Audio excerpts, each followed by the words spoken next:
communication. Qui c'est qui voudrait intervenir? Qui voudrait intervenir?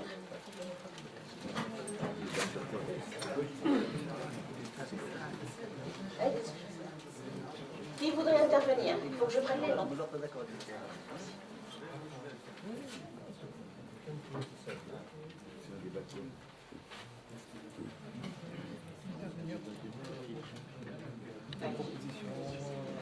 J'ai le droit pour Aider. J'interviens, je participe au débat en tant qu'intervenant, à titre personnel maintenant. Je voudrais tout d'abord remercier le professeur Chadi Ayani pour son excellente intervention. Il a fait un bilan bref mais exhaustif. Il a dit l'essentiel des choses. La mauvaise gouvernance de la première phase de transition démocratique durant une année. Monsieur le secrétaire d'État, il a dit qu'il y a eu un succès au niveau politique, discutable de mon point de vue, mais en tout cas, il y a eu des élections libres dont on se félicite, et c'est la première fois en Tunisie. Mais peut-être pour la démarche, il y a des points de vue différents. Pour le processus, comment s'est-il passé? En tout cas, il y a un désastre sur le plan économique et social.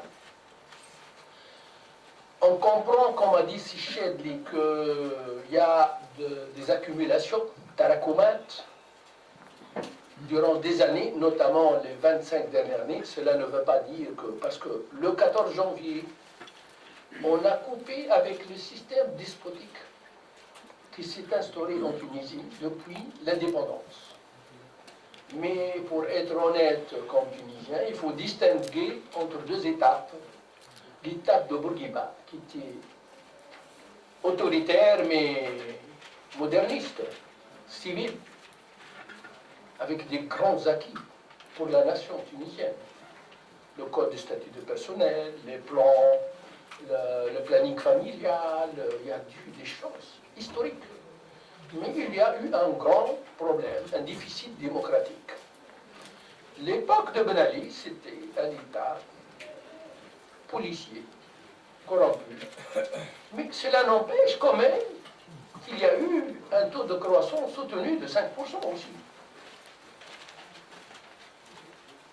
Et donc, maintenant, à partir du 14 janvier, normalement, on passe à une nouvelle phase, la phase de transition démocratique. Comme on a dit la première année, on comprend les sittings, les tensions, les problèmes.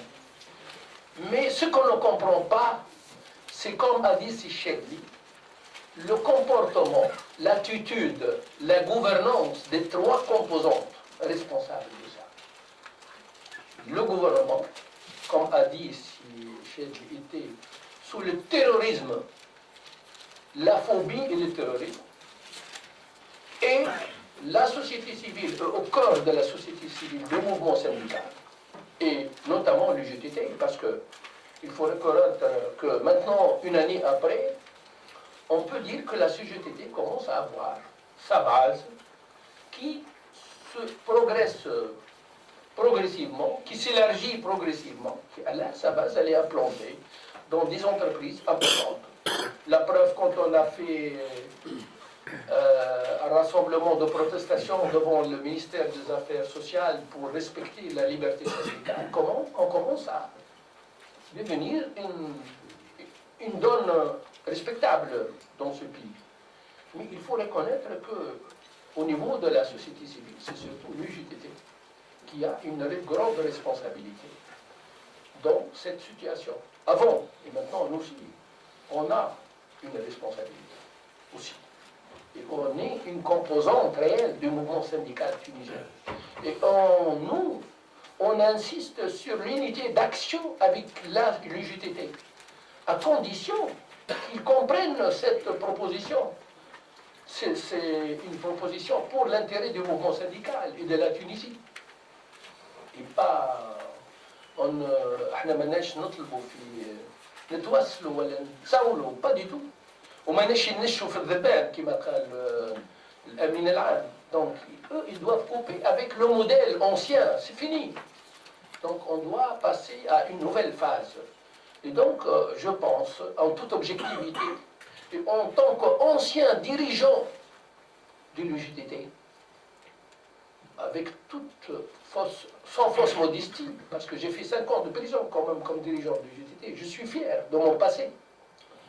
Et si on a fait, j'ai pensé à partir, après le congrès de Sousse, je pense, j'ai assumé mes responsabilités que le mouvement syndical ne peut plus continuer dans ce modèle. Le modèle nouveau, c'est l'unité d'action, pas l'unité d'organisation excessivement centralisée dans le cadre d'un système despotique. Mais j'ai toujours le respect et je suis fier de mon passé à l'UJTT durant 35 ans. Et donc je crois que j'ai passé le gros de ma vie à l'UJTT. Je ne peux pas renier mon histoire. Mais j'ai dit que l'UJTT a très mal géré la phase de gestion de transition. Très mal géré. La direction de l'UJTT, il y a eu beaucoup de surenchères, il y a eu comme si on volait. Ça, c'est une réalité. Aussi, les partis politiques le sont. Parce qu'avant, on avait des houanites, on avait des boutiques, on n'avait pas la tradition. Historiquement, la Tunisie n'a pas de tradition de pluralisme politique. Il y a eu beaucoup de surenchères. On ne va pas revenir à ça, si Chedi en a parlé, mais de toute façon, au niveau de la méthodologie, je crois que pour la nouvelle phase, la 2012 ne peut pas être en aucun cas, ne peut être comme l'année 2011. La CGTT assume sa responsabilité. Nous sommes encore petits, mais une force de proposition, premièrement, la preuve, c'est le séminaire qu'on a organisé, pour dire qu'on est là, qu'on assume notre responsabilité. On insiste pour qu'il y ait une conférence nationale avec la participation de 3 composantes dont a parlé Sichetli, pour que tout le monde assume. Les gens, on ne peut pas dire aux gens, parce qu'il y a eu des sittings, il y a eu des problèmes, mais la responsabilité des élites, des organisations, le rôle de l'État. Il ne peut pas y avoir de démocratie sans un État respecté, sans des institutions qui fonctionnent de façon légale. On ne peut pas. ماش نجموا نتحملوا الانفلات الامني والسياسي والاداري والاعلامي. مش ممكن.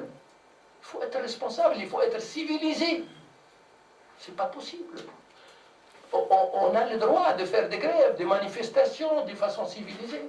Mais responsable, il faut que l'économie fonctionne, il faut que les entreprises fonctionnent, il faut qu'il y ait des investissements. Sinon, on n'en va pas.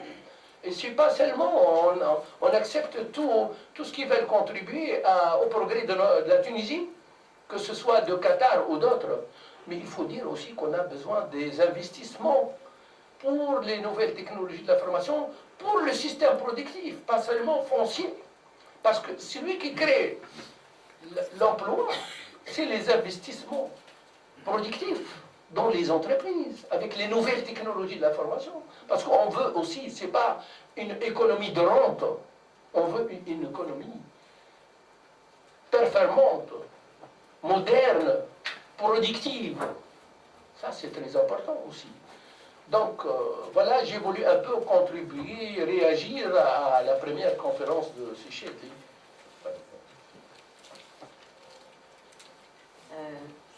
Est-ce qu'il y a d'autres intervenants? تفضل سمعتي.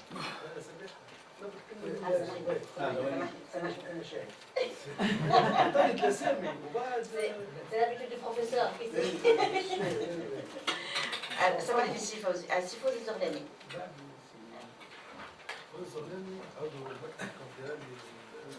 الجامعة العامة التونسية للشغل.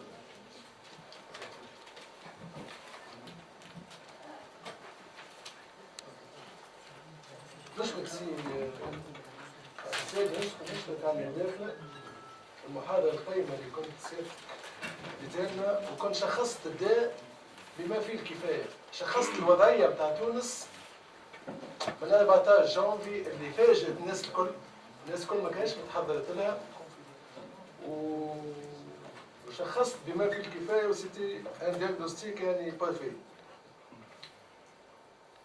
أنا باش نبدأ من 23 أكتوبر وفما حاجات قالها سي الحبيب مش باش نعاودها، باش نركز كان على الإعلام. اللي قال كل سي الحبيب موافق فيه من غير ما نضيع الوقت ونعاوده. الإعلام تاع تونس ما تبدل فيه شيء، خصوصا الإعلام الرسمي، الإعلام المأجور، الإعلام اللي عنده خط حيوي، الإعلام اللي يمشي بالتعليمات، الإعلام اللي قعد مدة كبيرة الناس اللي مشرفين عليه هما بيدهم العهد من النظام البائد اللي كانوا منصفين وكانوا يعني يتحكموا في كل شيء، في الضباط، في الزنبيتي، في المواضيع، في الحياة الاقتصادية ولا السياسية بتاع البلاد هذه. يعني اليوم أنا باش نتوجه للإعلام الحر، الإعلام النزيه اللي ما عندوش أجندة، اللي ما باش يخدم حد، باش ينقذ هالبلاد، باش يساهم في إنقاذ البلاد هذه، بلادنا اللي نسخموا في مستقبل صغارنا. 23 أكتوبر أفرز حاجتين، أفرز ناس منتصرين وناس فاشلين في الانتخابات. الفاشلون قاعدين يعطلوا في المنتصرين. أنا تمنيت لو فقاد التكنوقراط يمشيوا في دواليب الدولة ويحكموا، وناس انتخبهم الشعب، عملوا الدستور. الناس الكل كما كانت تضخ في الفلوس وتنمي وتحب تلمع وجهها باش تحضر للشيانس نتاع الانتخابات فينال نتاع ال5 سنين ماندا في البرلمان والرئاسية، راهم قعدوا لتوا يمولوا. خاطر الشاشات ما غلطش وقت قال التلميذ الاخر نتاع تونس في التنمية، التلميذ الاخر نتاع 2011 وقف كل شيء غادي، كل شيء وقف غادي، وان بليس مش وقف ناس تعطل والناس ناس سابوتي. يا اخي تونس هذه البلاد بعد بيات واستعمار وعهد بورقيبي وعهد فاسد بتاع بن علي، ايش باش يلقاو فيها؟ ايش باش يلقاو فيها؟ المعامل الكل سكرت. الخسخسه شكون الخسخسه شكون عاونها وشكون فعلها في تونس من عام 90؟ الاتحاد العام تونس الشغل. المسؤولين على الخسخسه ياخذوا في الثمن. الاتحادات جهويه والنقابات الاساسيه في المعامل في الشركات والاتحاد الجهوي ياخذوا في المقابل باش يفوتوا باش يسيبوا المعامل ويسيبوا الشركات. انا نخدم في تونسات، كان نحكي لكم السالفه، تونسات فتقوها نعمل فين؟ فتقوها مع بعضها، بداوا الهيكله وعاد الهيكل، وتوا اليوم تونسات 3500 خدام. مؤسسه عامله هكا ناقله وطنيه هابطه للفوند وهابطه للبحر. وسبب فيها الاتحاد العام الشغل بعد الثوره زاد. الاتحاد العام الشغل ما يحبش يحكم، الاتحاد العام الشغل القياده نتاعو تحب توجه الانظار للمشاكل باش يمنعوا هما من المحاسبه. انا خريج الاتحاد العام الشغل، كنت كاتب عام نقابه الخطوط التونسيه، ونعرف شنو اللي كان يصير، ونعرف شكون خذا المقابل، ونفس الاشخاص اللي خذت المقابل وخذت الثمن في عهد بن علي، في عهد الخسخه، اليوم انتم راكبوا على الثوره ولا ابطال. وتتفرج انت في الديبا في تلفز، وتتفرج في حاجه تقول نتبع اي قناه ما نحبش نسمي، يضربك السكر. الناس هنا الدمانه هو يبدا ينظف من بعيد، ينزل على الجرح خليه يخرج له سخ. لا، ما يمشيوش للصحيح. انا نطلب حاجه واحده، احنا مواصلين كسجيتي وكمنظمه باش نخدم باش نمنعوا هالبلاد هذيا بمجهودنا حتى بالكلمه. في كل مناسبه نلقاو كلمه تجمع هكا مع القوى المدنيه والقوى الحيه، مع الاعلام الحر. ديما نحب نحكي مع الاعلام الحر اللي ما عندوش اجنده، اللي ما عندوش تعليمات. انا باش نحاولوا نمنعوها، بنحاولوا نمنعوا البلاد هذه. بقطع النظر يا ولدي، الناس هذوما اللي عندهم ايديولوجيات وما نجحوش في الانتخابات، يا ولدي اليوم نحيوها، يبعدوا الايديولوجيات تاعهم ويمنعوا البلاد. انا ماشيين في الهاويه. وشكرا على الاستغراب تاعكم. بارك الله فيك سي فوزي زغلاني. ساعدنا نرحبوا مدام دوجة غربي من كونفدراسيون دي زونتربريز سيرياليين. مرحبا بك مدام. ونعطيو الكلمه لسي مهدي صلاح. Merci Madame.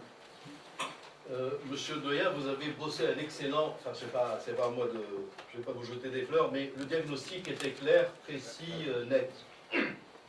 Mais je suis personnellement resté un petit peu sur ma soif concernant les remèdes.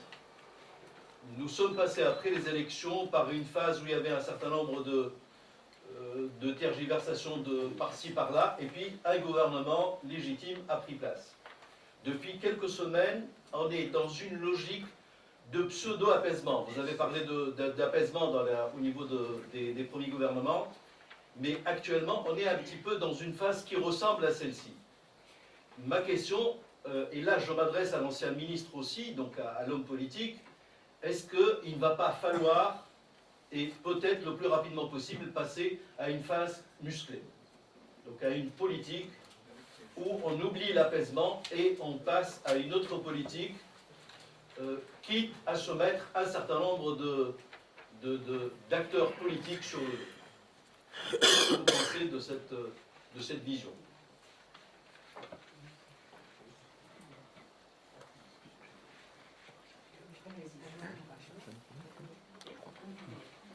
On répond tout de suite à la question ou on réunit toutes les questions? Est-ce qu'il y a d'autres questions? Apparemment, il n'y a pas d'autres questions. Allez-y, si chérie.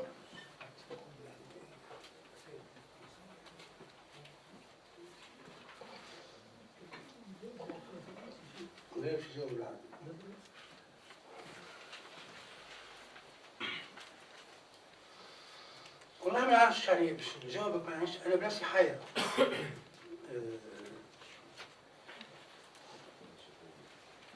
الانسان عندما يشوف شو اللي صاير الان في البلاد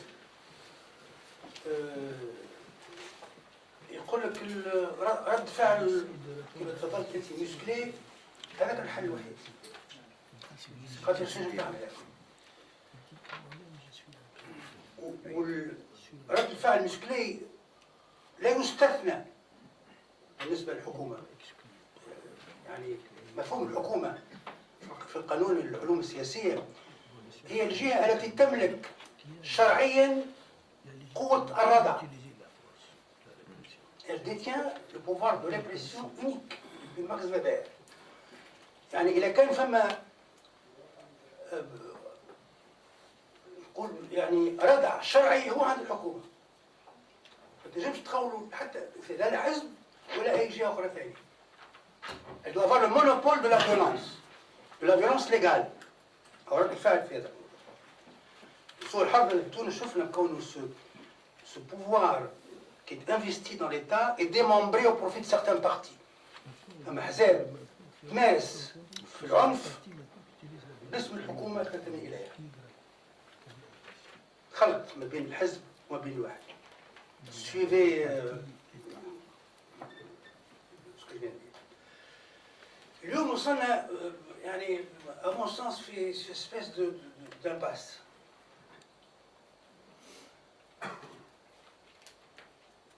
الاشياء هل المأزقة والزنقة اللي وصلنا فيها مسؤول عليها طبعا التراكمات اللي كانت موجودة منذ 25 سنة أو أكثر من ذلك. L'accumulation négative. لكن la campagne électorale pour le 23 octobre est aussi responsable de ça. تحل أنت البرامج الانتخابية نتاع الأحزاب تلقى جنة.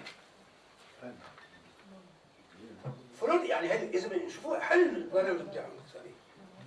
100,000 مليون شغل و 8% نسبة نمو وتنجم غدوة يعني الصحة بلاش مش با سولمون رازي غراتيس تو غراتيس. هذا قالوه للناس اللي اليوم قاعدين خيرين، قالوه وخذاوا الأصوات على هذا الأساس. أنا كنت في مقتل يعني سمان قالوا لي احنا صوتنا الناس اللي وعدونا باش يحلونا مصالح في مقتل، ما حلوش، كذبوا علينا وندمنا اللي صوتنا للفن والفلتان. سنتيمون ينامك. دونك اليوم يعني فالمسؤولية تتحملها اللي سميته أنا المجتمع السياسي. C'est là où il a mal gouverné le pays. Donc, responsable de gouvernance du pays. Donc, ما فيش شك بأن الدولة توصل إلى وقت اللي ما أمامها إلا العنف. ردع. لأن كان يكون حياة المواطن في خطر. في هذا مش ممكن باش ما تحركش فيه مهما كانت التكاليف. مهما كانت التكاليف. Je termine dans la chose suivante. اليوم يلزمنا الفتيل هذا نشوفوا كيفاش على الأقل نحيوه. طلبوا مني أنا جماعة مكثر pour ne pas les citer امبارح في الليل ياسي الشادلي بربي عاوننا وانت اصيل المنطقه وعاود كذا وعاود نحبوا تجينا المكتب من جديد. قلت لهم انا ما نجيبكم المكتب من جديد الا يكون عندي حاجه نجم نعطيها لكم. ان بيتيت شوز ان بيتي بروجي دو ريان دو حاجه بسيطه ومش انا نجم نعطيها خاطر موا جو سوي سيتويان جنانيا. يلزم الوزير نتاع التنميه الريفيه نتاع التنميه الجهويه يقول يا سي الشادلي تنجم تعلن باسمي انا او نبعث معك واحد من الوزاره باش يقول في مكتب تال جور رانا في نحلوا مصلحه فلان. قلت له يا حبذا اذا كان هذا يقع انا نمشي. دونك اليوم ماناش طالبين باش تحل مشاكل البطاله في تونس. با دي تو. مستحيل باش يقع. اليوم نقرا في الصباح dans un journal un ministre qui dit nous pouvons créer 220 000 emplois. وزير لا مش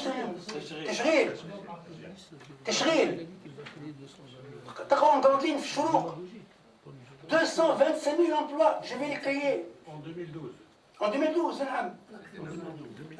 يعني le discours économique doit être un discours sobre. إذا كان هذا ما يقعش راهو باش تصير كارثة. أنا نقول لكم l'économie ça s'invente pas يعني ça des choses حاجات واضحة في هذا. Donc خلاصة قولي c'est que pour éviter justement ce que vous avez proposé au passage musclé يلزم الآن un début d'action urgente doit être concrétisé sur le terrain. Ils ont l'argent, الفلوس موجودة. مغرب الأمور زعما فيه 0% de croissance كما قلتوا والفلوس موجودة. C'est pas manque de ressources في البلاد. مش فقر تاع ريسورس. الفلوس موجودة ما تصرفتش. C'est aberrant. Vraiment aberrant في هذا يعني الإنسان ما يدخلش مخه في هذا. دونك أنا نتمنى ردوا على سؤالك كونوا في الأيام هذه تلقى الحلول هذه باش يفكوا الفتيل في هذا وما نلتجوش إلى ما يحمل عقباه.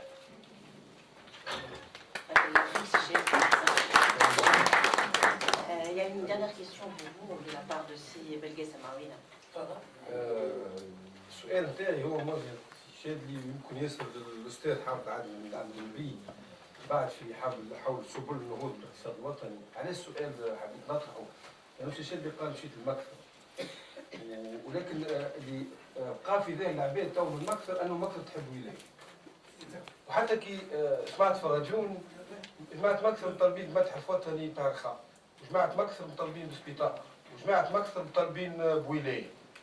يعني هذه معناها بكل صدق مدالة.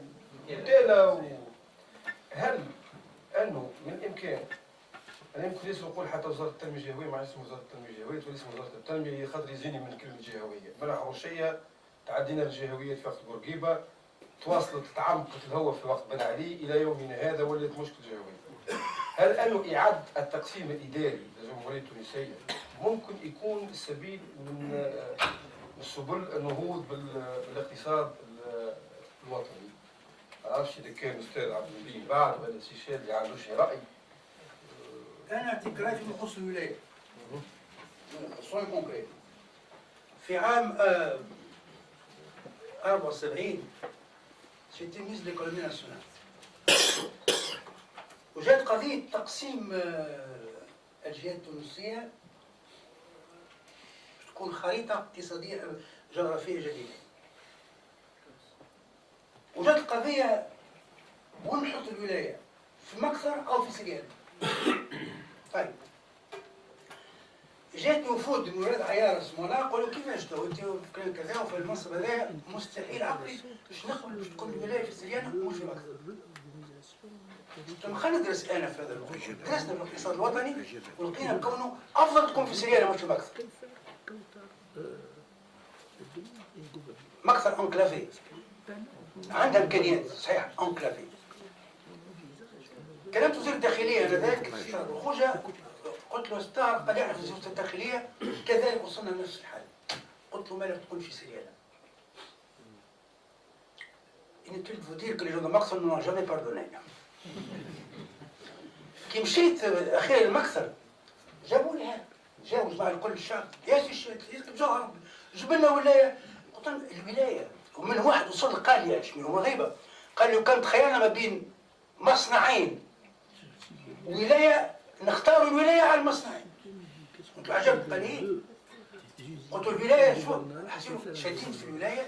وانا نقول لك في هذا الموضوع يعني جوابي على الكلام مش هذا اللي انا طالبه باش يتنفذ الان في مصر. المرة بس وان شوز الرخام وان شوز خاطر الرخام عندهم ان ستوك ان اكتيف دو رخام انكرويابل متاح الرخام. يقول لك يجي على الاقل واحد من المنطقه يعمل مشروع ويستعمل الرخام، مش واحد جاي من عرشون من كسرين ولا جاي من سوسه او من صفاقس قاعد يستعمل فيه. عملنا مشروع داخلي في هذا.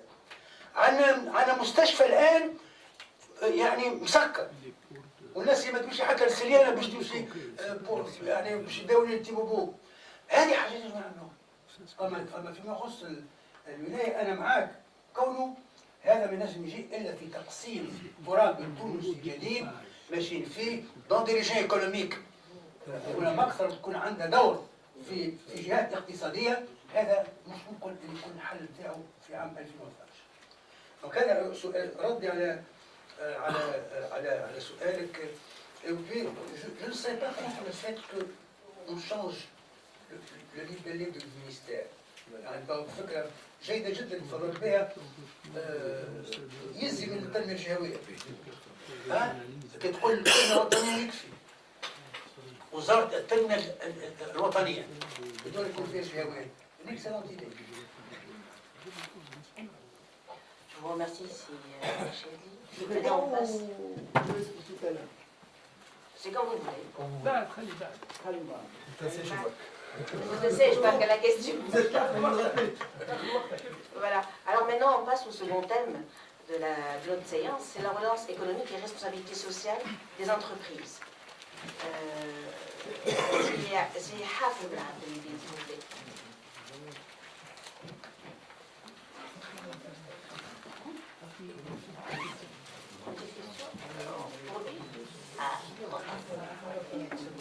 Après peut-être.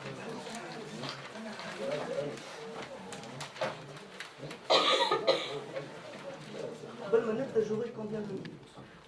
Vous aurez combien de minutes? Disons 20 minutes.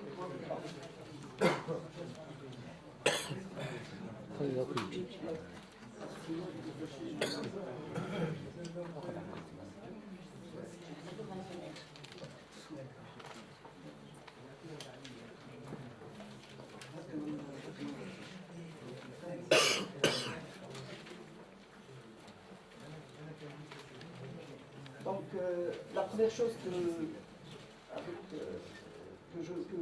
je vais aborder donc, avant de parler proprement dit de la relance économique, c'est d'abord remercier la CGT et son secrétaire général pour le choix du thème, qui est plus que d'actualité, et puis c'est un choix intelligent et courageux. Par rapport au contexte qu'on est en train de vivre, si on ne va pas au profond des choses, comme l'a indiqué tout à l'heure,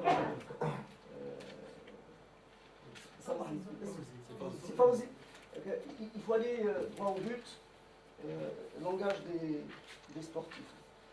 Également, donc, je voudrais remercier mon professeur, le doyen.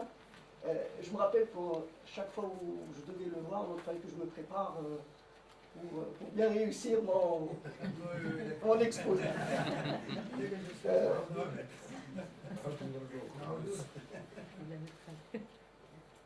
En fait, parler de la relance de l'activité économique dans le contexte actuel ne doit pas nous empêcher. En fait, nous sommes dans l'obligation de continuer à être positifs et également donc optimistes. Sinon on va droit au mur. Et donc, tout au long de mon exposé, donc je vais essayer d'être réaliste par rapport au contexte actuel. Et nous allons ensemble réfléchir un petit peu sur le devenir de notre pays dans cette phase de transition que nous espérons qui ne sera pas très longue et puis très catastrophique essentiellement du point de vue social. Donc, commençons d'abord par, et là je rejoins Sichelli, donc par rapport à ce qu'il a résumé tout à l'heure, donc certainement donc, il pourrait aller plus dans le détail, et je ne vais pas aborder dans le détail donc, le diagnostic d'activité économique donc, durant l'année 2001, donc je vais être très rapide. Il ne faut pas oublier que selon l'INS, le nombre des sit-ins a dépassé les 500. Et là, je n'évoque pas les événements de 2012. C'est extrêmement excessif du point de vue de la communauté, de la collectivité donc, industrielle. Ces sit-ins donc, ont été à l'origine de grosses difficultés pour les entreprises, non seulement dans les régions les plus déshéritées, mais également dans les régions donc, du littoral. Cette situation a aggravé donc, la situation du chômage en Tunisie. C'est vrai qu'on est passé de 14 à 18%. 100 000, exactement, donc à peu près 100 000 nouveaux chômeurs, donc une situation qui résulte directement donc, de ces sit-ins. 80 000 nouveaux diplômés donc, qui ont obtenu leur diplôme dans ce contexte très particulier. Ceci a conduit donc un nombre de chômeurs total qui avoisine les 800 000 individus. Enfin, le taux de croissance économique, je l'ai corrigé tout à l'heure, après avoir entendu donc, les informations de ces 3 derniers jours. Donc, j'avais mis donc, sur mon slide un taux de croissance de 0,2%. Or, il s'avère, d'après les dernières statistiques donc, qui sont tombées, le commerce extérieur donc, a connu d'énormes difficultés depuis le 23 octobre. Également, les promesses d'investissement ont été en chute libre. Donc ceci nous amène, bien sûr, compléter le calcul du taux de croissance. Il y a plusieurs hypothèses qu'on peut adopter.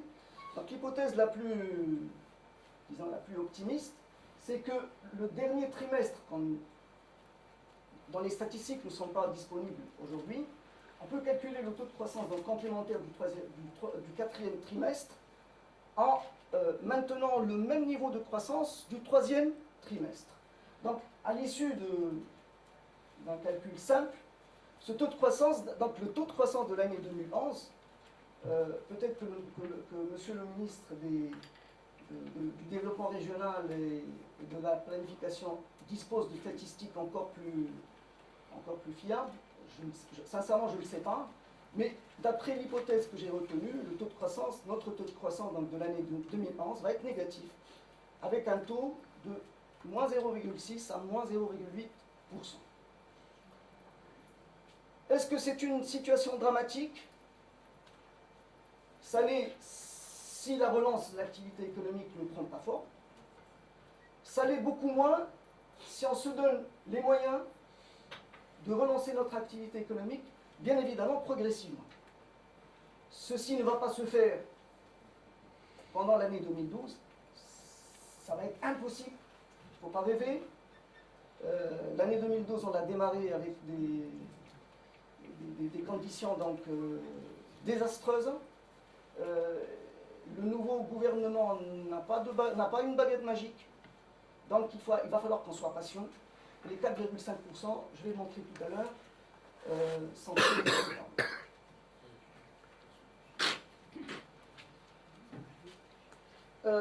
Une lecture du budget de l'État par rapport à, justement, au thème que s'est choisi la CGTT. Et je vais m'intéresser particulièrement donc, au taux de croissance qui a été annoncé 4,5%. Une création de 70 000 à 80 000 nouveaux postes d'emploi,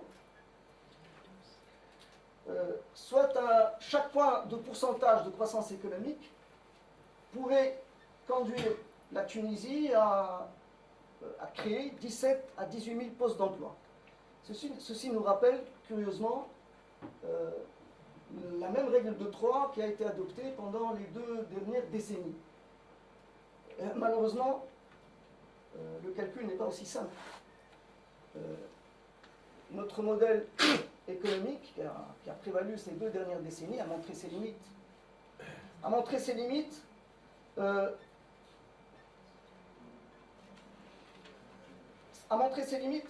par rapport à 2 choses. C'est que, par rapport à 2 phénomènes, c'est qu'il n'a pas créé suffisamment d'emplois,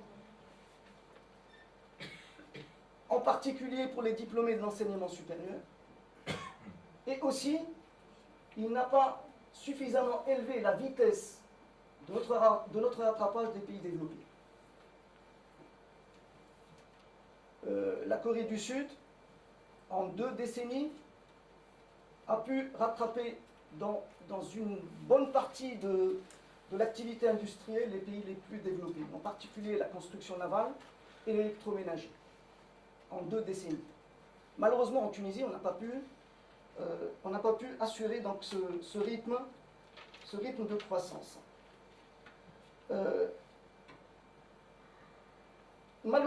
Ce qui explique donc cette vitesse donc, qui a été ralentie en termes de convergence, c'est une mauvaise utilisation des capacités dont dispose le pays, en particulier le capital humain.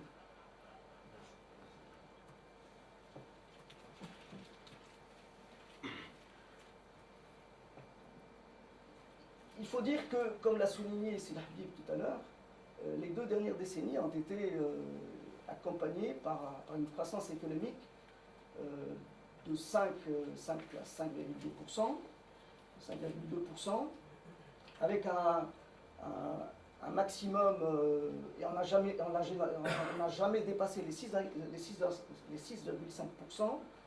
La Banque mondiale nous a, à travers donc, une étude donc, qui a été très intéressante, elle nous a dit que moyennant une bonne gouvernance, l'économie tunisienne pourrait réaliser un taux de croissance de 8%, ce qui pourrait régler le problème de l'emploi. Chose qui, bon, bien sûr, maintenant avec du recul, mais quand, reconnaissons-le tous, que lorsqu'on vivait les années 2000, on avait du mal à estimer le volume de corruption qui prévalait dans le pays. Mais bon, aujourd'hui on le sait. Donc les 3 points de pourcentage qui nous manquaient, je crois que les choses sont claires, donc c'est pas la peine de revenir sur ce passé peu glorieux. La chose à laquelle je voudrais attirer votre attention, c'est que notre ancien modèle de développement économique ne peut plus continuer à prévaloir. Il va falloir qu'on réfléchisse sur un nouveau modèle de développement. Donc les 4,5% qui ont été avancés, estimés par le gouvernement, sont critiquables à plus d'un titre. L'économie tunisienne est entrée dans une phase de transition. L'économie tunisienne ne va plus créer 17 à 18 000 postes d'emploi pour chaque point de pourcentage de croissance économique. Probablement, dans un premier temps, on va créer moins. Et puis, Inch'Allah, je le dis en restant optimiste, dans un proche avenir, notre économie pourra créer chaque point de pourcentage plus que ce seuil de 17 à 18 000 postes d'emploi.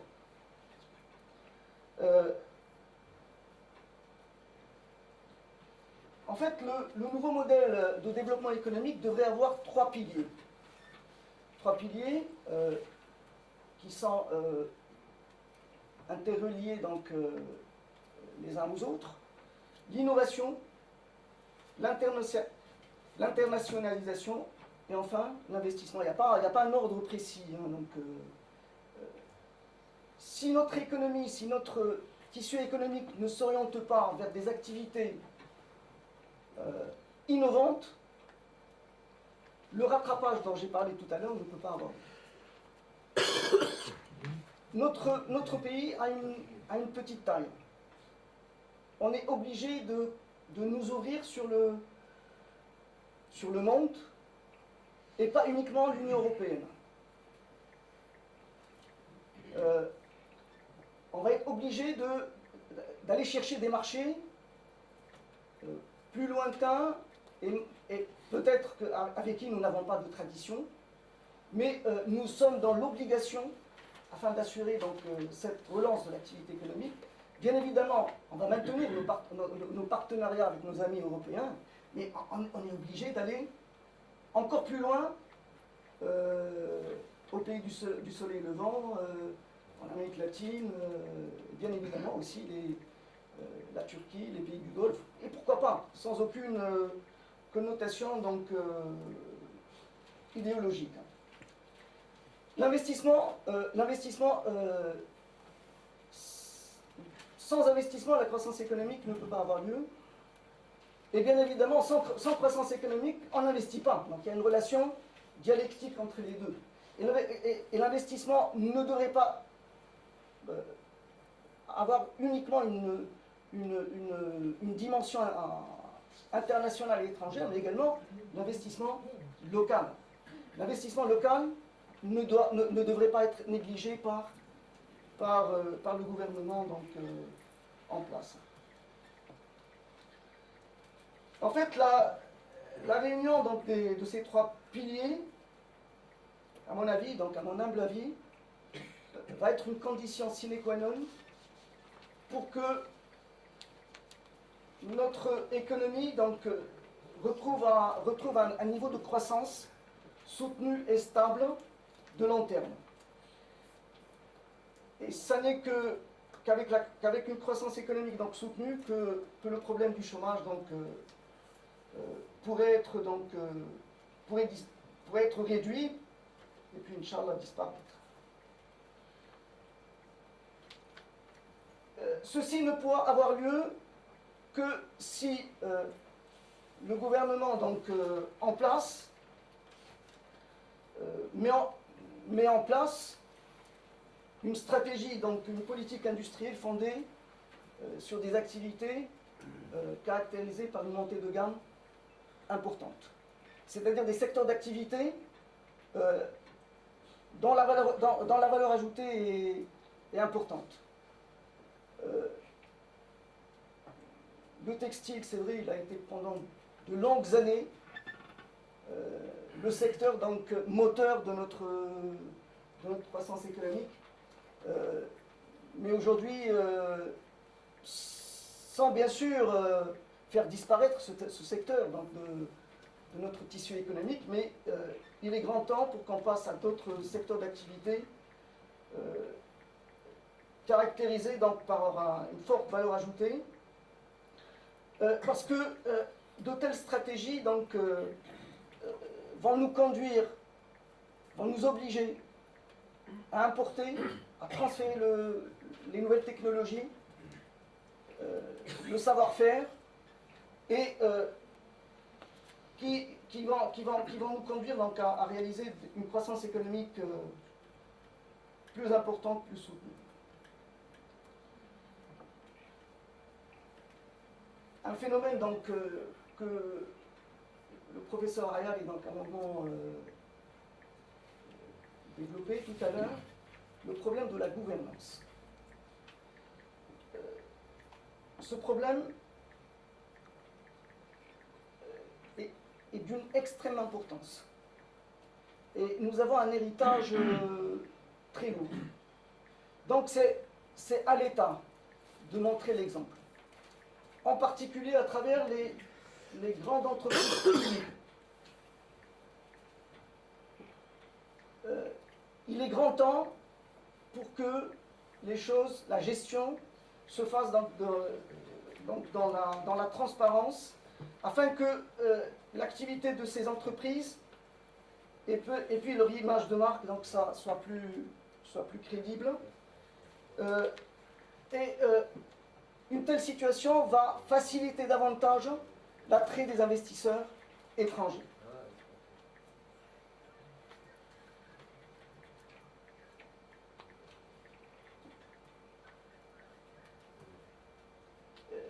je reviens maintenant à la deuxième partie de la thématique donc, du séminaire, la responsabilité sociale des entreprises,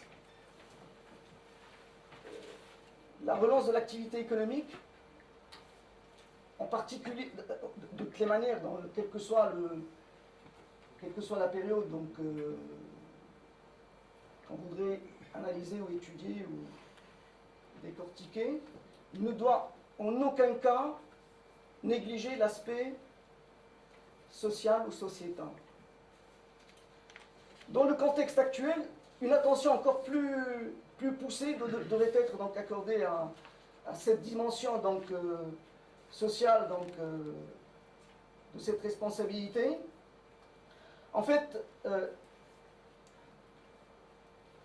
la relance de l'activité économique, et là je me place dans une position neutre. Neutre dans le sens où l'intérêt général doit primer sur l'intérêt individuel. L'intérêt de notre pays devrait passer avant l'intérêt individuel. Nous sommes, la Tunisie, il faut le reconnaître aujourd'hui, est au bout du gouffre. Chaque jour de retard va avoir des conséquences en termes d'années pour que la reprise prenne forme.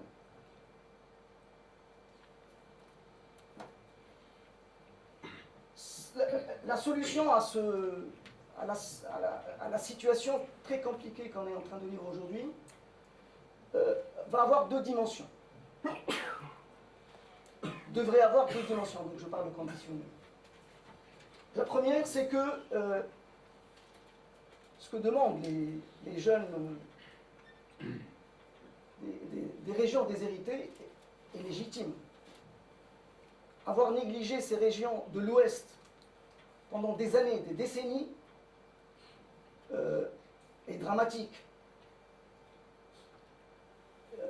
L'UPL, je le dis en arabe, le slogan qu'ils ont choisi, Tawa, a certainement des conséquences désastreuses donc, pour le pays.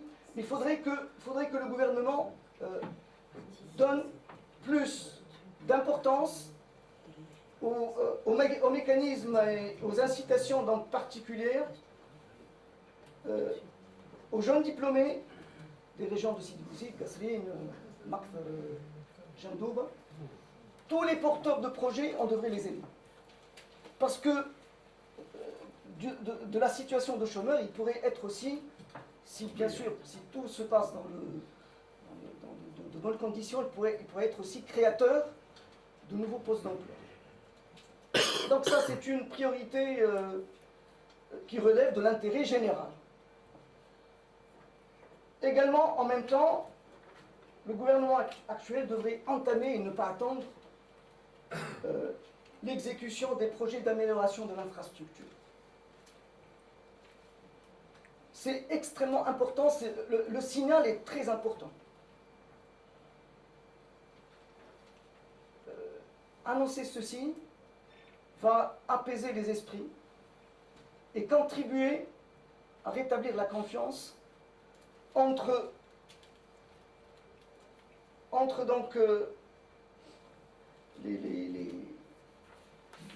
ces jeunes ce ne sont pas les partis l'UGTT qui ont les Kalbounira, ça il faut le reconnaître. Ces jeunes sont dans le droit de demander des privilèges. Et je n'ai pas honte de le dire. Donc, il faudrait aider donc, ces jeunes, en particulier, comme je l'ai dit tout à l'heure, les jeunes porteurs de projets innovants. Des projets innovants donc, qui pourraient être donc, créateurs de nouveaux postes d'emploi.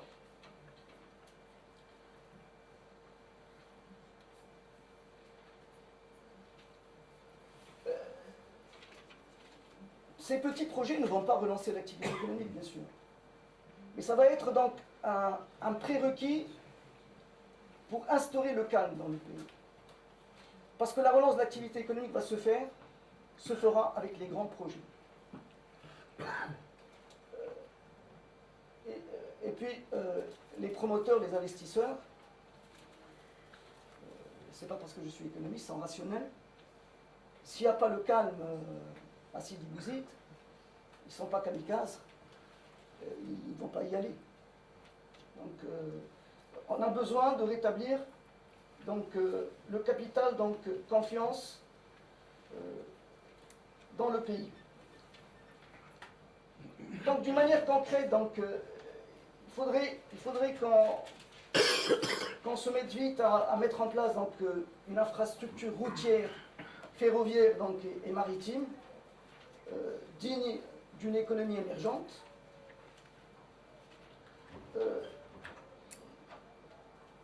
Bien évidemment, donc, ce qui est donc, le plus urgent donc, actuellement, c'est de mettre en place des routes transversales. Et là, je vais répondre tout de suite à votre question.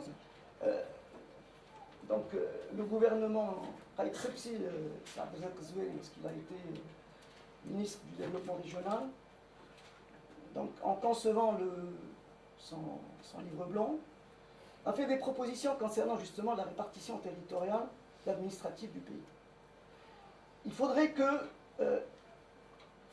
qu'on crée un lien entre la partie ouest et la partie littorale, en imaginant des 5 à 6 régions qui partent des frontières algériennes et qui vont jusqu'à la Méditerranée, de manière à créer des synergies entre l'intérieur du pays et la partie du littoral du pays. Et ça serait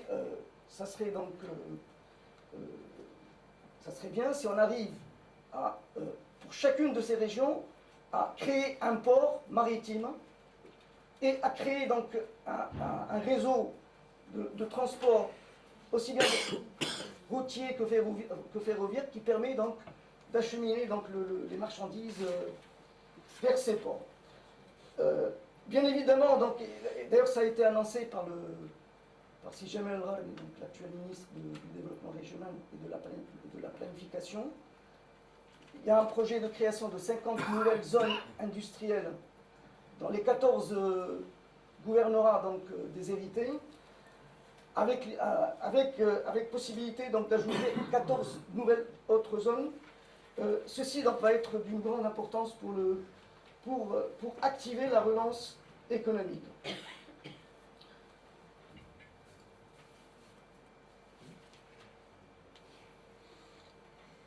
Également, donc, je l'évoquais tout à l'heure, donc je ne vais pas m'attarder,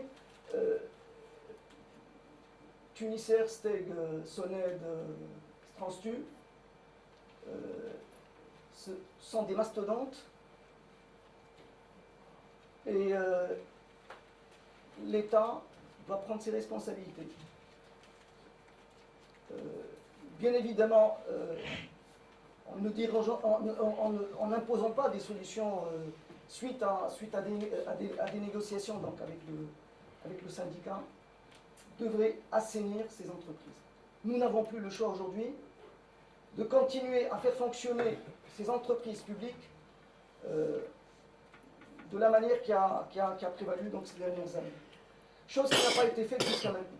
Malheureusement, on a pris du retard par rapport à ce genre de décision.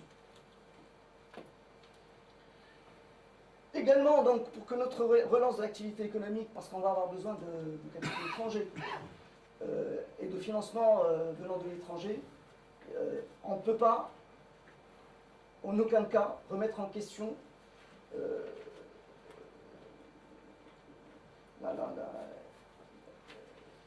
le principe qui consiste à honorer le paiement donc, du service de la dette extérieure, parce que la reconstruction du pays ne va pas pouvoir se faire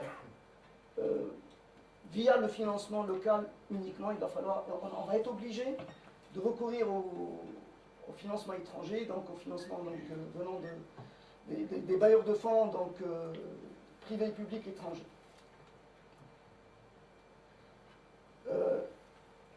Les nouveaux secteurs donc, dont la Tunisie a acquis donc, des avantages comparatifs intéressants, sans l'industrie électrique, électronique et électroménager, l'industrie chimique. Malheureusement, ce qui s'est passé à la CPG cette année a entraîné des manques à gagner énormes pour le pays. Ce syndrome néerlandais, on est obligé de le traiter d'une manière très particulière. Malheureusement, le phosphate, qui est la richesse de notre Sud, entraîne des situations donc, de crise sociale, parce que l'économique donc, n'a pas été énormément donc, perturbé. Donc, mais le volet social, va falloir qu'on règle ce problème d'une manière donc, radicale et définitive. La solution donc, qui pourrait être donc, adoptée, c'est que avec le phosphate, il va falloir qu'on investisse dans d'autres secteurs d'activité, de manière que le phosphate ne soit plus au centre du développement de ces régions. Et là aussi, c'est une décision qui relève des autorités publiques. Ces trois secteurs ont pour particularité justement de créer une forte valeur ajoutée, donc qui pourraient être porteurs donc, de projets innovants et permettant donc également de créer donc, des emplois qualifiés et permettant également de drainer des capitaux étrangers importants.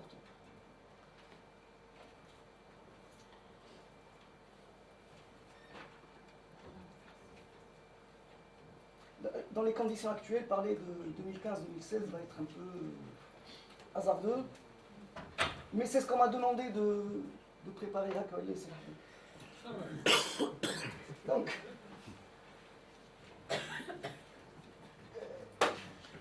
Donc la stabilité sociale et politique, elle est incontournable. Le président de la République, lorsqu'il a parlé de Rodin, de trêve, et de suicide, si on continue à nous comporter de la même manière, je ne crois pas qu'il soit dans le tort. Donc la stabilité sociale et politique est une condition sine qua non à une croissance de long terme soutenue et stable. La Tunisie possède un potentiel de rattrapage important. On est obligé de comparer avec nos voisins. Les diplômés chômeurs de l'enseignement supérieur, c'est une richesse. Ce n'est pas un fardeau. Si on met le paquet, la France va le faire. Le crise est aigu. Ils vont traiter les cas des chômeurs diplômés au cas par cas. Chaque diplômé qui n'a pas eu sa chance d'être recruté par le tissu économique va bénéficier d'une formation complémentaire de manière à rapprocher les besoins de l'entreprise ça demande des fonds.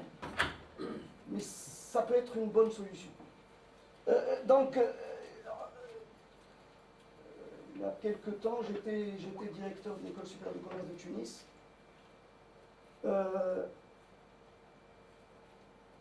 On a été très contents du rapprochement qui a été fait entre l'UTICA et c'est-à-dire le monde des entreprises et le milieu universitaire. Mais malheureusement, c'est resté sur le papier. Rien n'a été fait, absolument rien. Pourtant, les idées موجودين معناتها la formation en alternance peut être une solution. Et puis les entreprises ne vont pas contribuer, leur contribution ne va pas être extrêmement importante. Qu'est-ce qu'on demande aux entreprises aujourd'hui? C'est de prendre l'étudiant en stage et d'assurer sa formation pratique sur le terrain. de manière à créer des synergies, de vraies synergies, entre ce qu'offre l'université en termes de main-d'œuvre, et ce que demande l'entreprise en ressources humaines. Je ne crois pas que ça soit difficile, mais il va falloir le mettre en application. Donc le potentiel de rattrapage existe.